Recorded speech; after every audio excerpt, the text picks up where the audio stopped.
एकीकडे उन्हाचा तडाखा तर दुसरीकडे अवकाळी पावसाचा फटका पश्चिम महाराष्ट्रातल्या शेतकऱ्यांना बसलाय। सोलापूरच्या बार्शी तालुक्यातही अवकाळी पावसामुळे टरबूजाची बाग मातीमोल झाली। एकीकडे जिल्ह्यात तापमान 40 पार गेल्यामुळे फळ पिकांना तग धरणं कठीण झाले। त्यात अवकाळी पाऊस झाल्यामुळे टरबूजाच्या शेतीचं मोठं नुकसान झालं।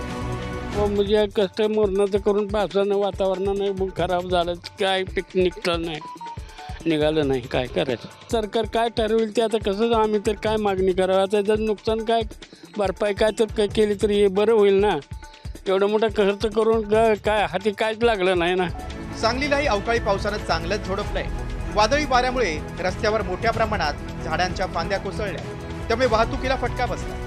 रत्नागिरीतही बरसलेल्या अवकाळी पावसाचा आंबा आणि काजूला फटका बसण्याची शक्यता आहे।